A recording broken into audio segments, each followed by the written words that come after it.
Let us turn up the beet and eat more greens, increasing vegetable intake in children. Presented by me, Evelyn McGinnigal, for ND 530 Health Promotion Program Proposal Presentation. So this is the order that we'll be discussing everything. First, we'll start with a background, including general background, needs assessment, and the program's relation to Healthy People 2030. So general background.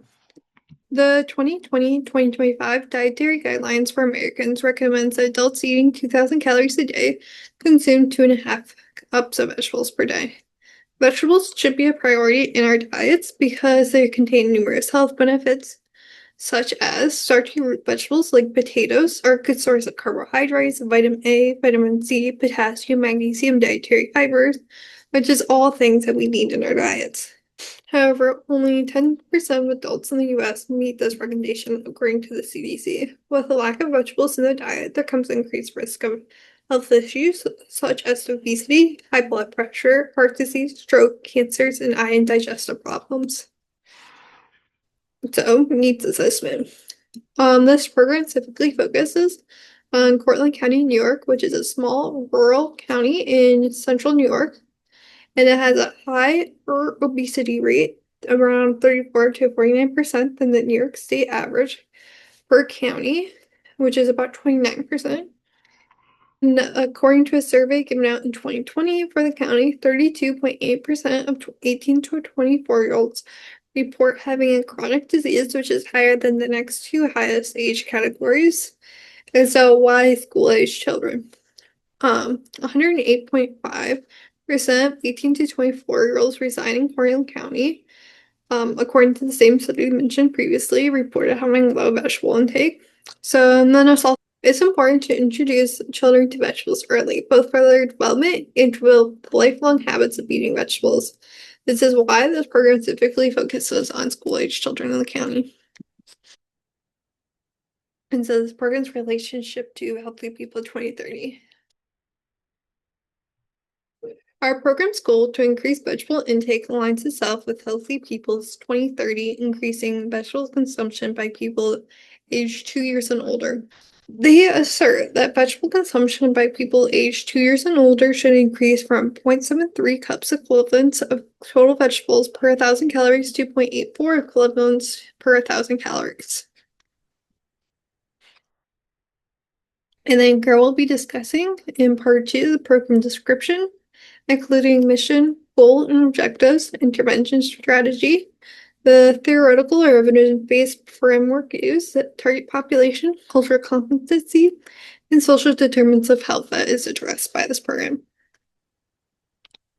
The mission of this program is to provide a multi-method approach to increasing vegetable intake in school-age children in Cortland County, New York, over the next school year, 2026 to 2027, and the goal is to increase vegetable intake in Cortland County children.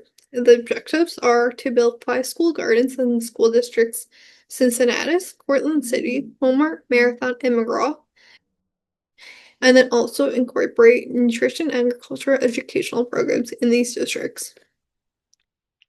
So this is intervention strategy part 1 and broken down a little bit more. So it's construct 5 school gardens in these 5 school districts, and they will be modeled off for successful school gardens in the county. SUNY Cortland's Model Garden, which aims to educate the SUNY Cortland community and the larger community on ecological sustainable gardening in the urban setting. And then there's Trucks Academy Garden, which focuses on making connection with students between the disciplines they're learning in the classroom and the real world. And it has elements of place-based education where they utilize the rich resources in their rural setting to help students learn the value in the area which they live in the natural environment surrounded by them. And additionally, the cafeteria uses the ingredients grown in this garden for meals. And so schools will work on a way to best take care of these gardens, i.e. weekly class rotation or a singular required class to take care of them. And then this is intervention strategy part 2.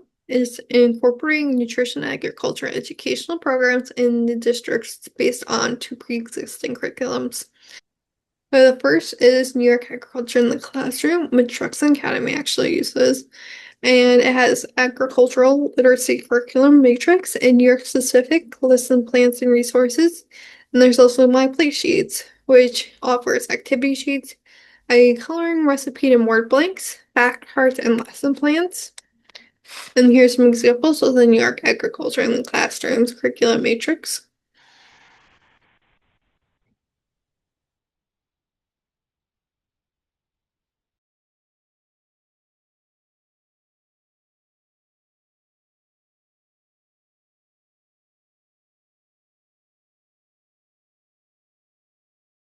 And then here's an example of My Plate Sheets fact sheet, and then also an activity sheet.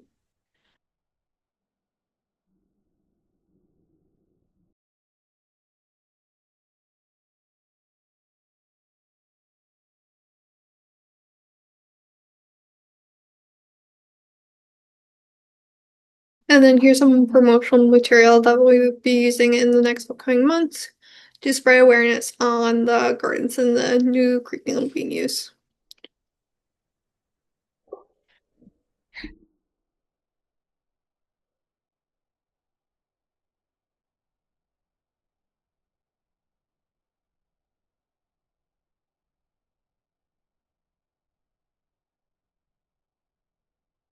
Our program uses the trail theoretical model, starting with pre-contemplation, where the students have no intentions of increasing their vegetable intake, to contemplation through the incorporation of educational programs. Students gain awareness of the problem.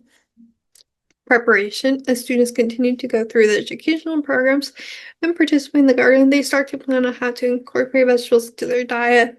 Action is they include more vegetables in their diet. And then you have, unfortunately, relapse for a variety of reasons, i.e., lack of discipline, disinterest, etc. Students may fall back onto their former eating habits, and we may need to go back to preparation, adjust the plan, and then act upon this new plan. And then finally, from maintenance, students continue to include vegetables in their diet. And this is the timeline.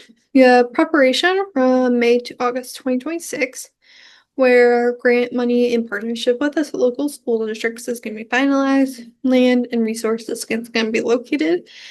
We will work with the teachers to develop an action plan using the aforementioned curriculums. And finally, at the beginning of the school year, we will release a survey for students to fill out, asking if they are eating vegetables and how many vegetables they tend to eat. Next, we have action from September 2026 to June 2027, where they will start to construct the school gardens and develop a plan for upkeep. And then also the new curriculum will be introduced in the classrooms. And finally, you have evaluation from January 2027 to August 2027. We will check on with students and look for maintenance and relapse. So we will push out a check-in survey for the students asking about their vegetable consumption. And then we will hold interventions for students and classes where there's less consumption of vegetables.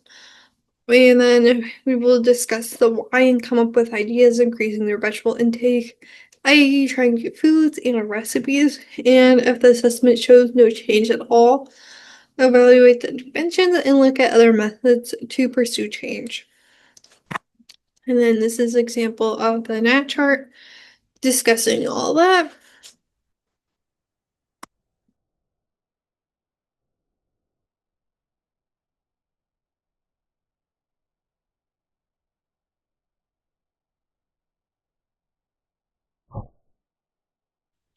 And then, as probably can be gathered, the target population is the students in these 5 school districts: Cincinnati, Cortland City, Homer, Marathon, and McGraw. There are several strategies used to increase the program's culture competency. The first is that we work directly with the staff of the 5 school districts to build the gardens and create the curriculum so we're not stepping on their toes. And then the gardens will be modeled after gardens already successful in the county. And then we're also including the New York Agricultural in the classroom, which Trucks Academy, as previously mentioned, already uses as part of the school curriculum. And this program aims to respect the county's background and culture because it's directly focused on New York State agriculture. And finally, the program intends to adjust its objectives and intervention strategies when necessary. This program intends to address two social determinants of health, the first being education access and equity. This program offers several educational sources for teachers to use to enhance their curriculum around agriculture and nutrition, thus allowing students to gain nutrition and agricultural literacy. This is knowledge that they'll be able to use throughout their life. And then also, we hope to improve the neighborhood and built environment. Through the gardens and learning material, children have increased access to vegetables and recipes that they can use the vegetables for. This allows students to make healthier choices and increase their risk of certain chronic diseases.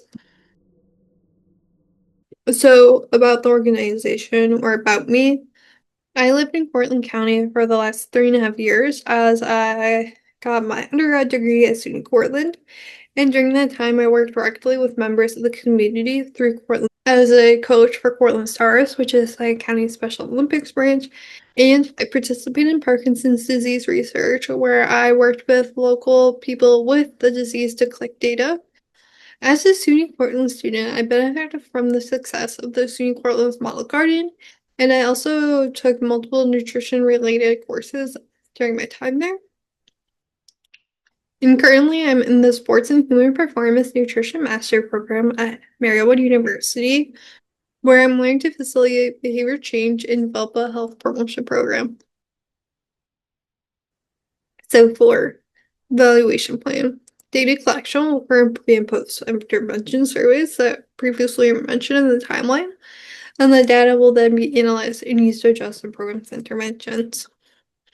And here's some examples of the pre and post intervention survey questions.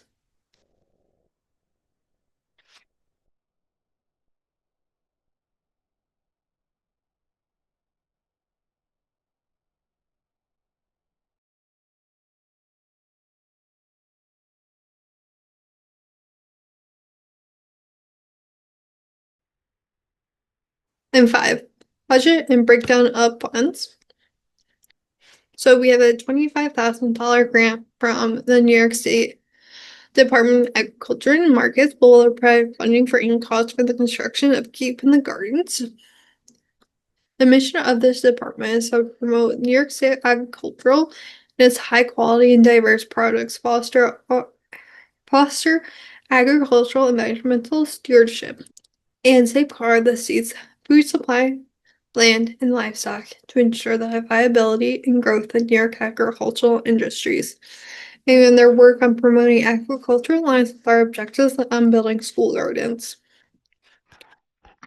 And then this is a breakdown of that grant and what it would be for.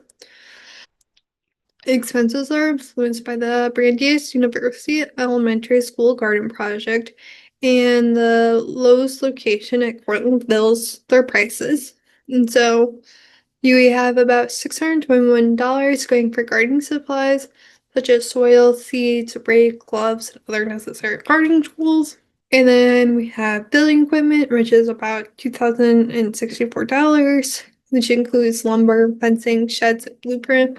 Then you have a landscape designer, which is $17,500. And then finally, we have the leftover grant money, which is about approximately $4,816, which is going to be going for upkeep over the years and any other unexpected costs. So finally, we have our sustainability plan, and this is the timeline for this program is a little over one school year. However, we hope to continue it after. To sustain, several things need to be established. Volunteers, especially during the summer, who's going to be taking care of this garden. And then, as previously mentioned, we need to acknowledge our failures and adjust the program accordingly. And these are the references, yes.